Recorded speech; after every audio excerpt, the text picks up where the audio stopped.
What's up, Falcons Nation? It's your boy Jew coming at you with another Atlanta Falcons video. As always, Falcons Nation, rise up. In today's video, I would like to give you guys my post-game thoughts on the Atlanta Falcons win versus the Carolina Panthers. But if you're new to the channel, please hit that subscribe button. Hit that notification bell so you'll know when I've done Atlanta Falcons content.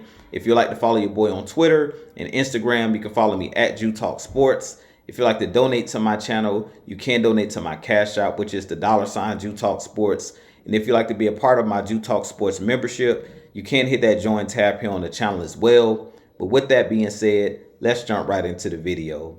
So as I mentioned in today's video, I do want to give my post-game thoughts on the Atlanta Falcons win against the Carolina Panthers. So first off, going into the game, I did believe the Falcons would win this game going by a score of 28-14. It turns out that the Falcons did win this game by 2 touchdowns, but the final score was 24-10.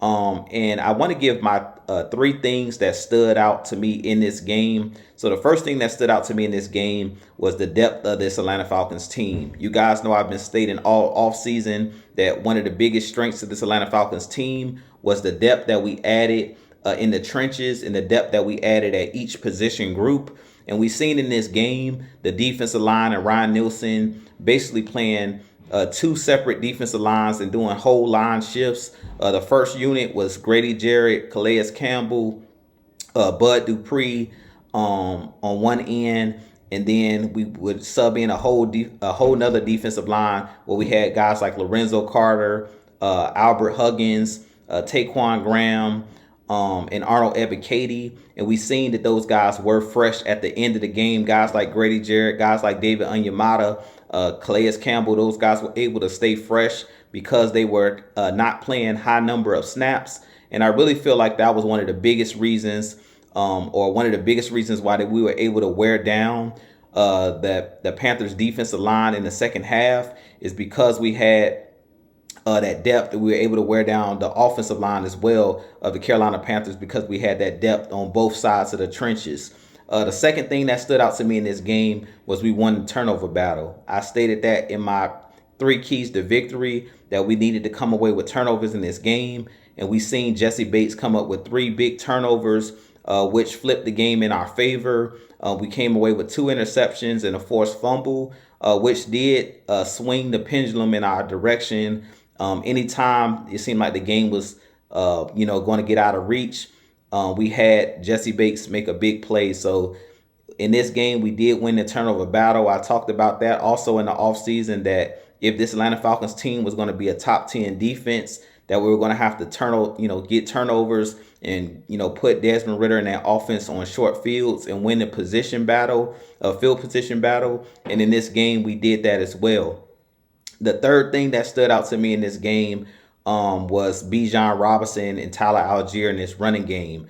We did a good job of controlling the tempo of the game. Bijan Robinson scored his first touchdown, and he is one of those guys that's going to be a special player. But we also seen Tyler Algier and those guys as like thunder and lightning. Bijan Robinson being the quick scat back, a guy who can catch the ball out of the backfield, a guy who can make guys miss. And then you had Tyler Algier coming downhill like a hammer, basically a battering ram, with his force and his physicality. And over time, we seen during the game that because we stuck with the running game and Arthur Smith stuck with that running game, we were able to wear down the Carolina Panthers in this game. And that was the main reason that we were able to win this game going away in the fourth quarter.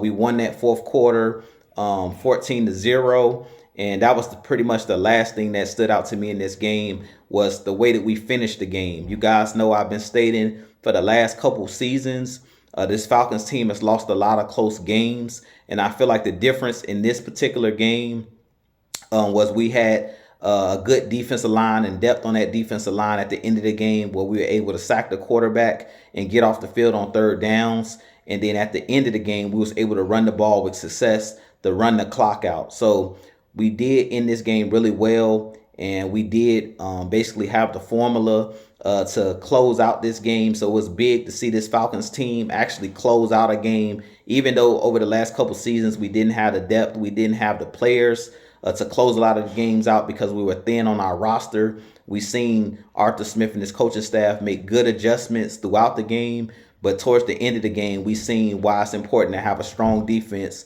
and why it's important to run the football, because that's how you want to end games, is sacking the quarterback, stopping the run, and being able to run the football and run the clock out. And that's what we've seen with this Atlanta Falcons team in week 1. But you guys give me your thoughts on what you thought about this victory against the Carolina Panthers. Personally, I was really impressed with the way that the defense played. To me, they controlled the tempo of the game, and they get a game ball as well. And the way that we played in the trenches, both the offensive line and defensive line, we ran the ball for over 170 yards, and we were able to, force turnovers. So with that being said, you guys give me your thoughts on this game. As always, Falcons Nation, I have a lot more content coming for you guys. But as always, Falcons Nation, rise up, be blessed, peace.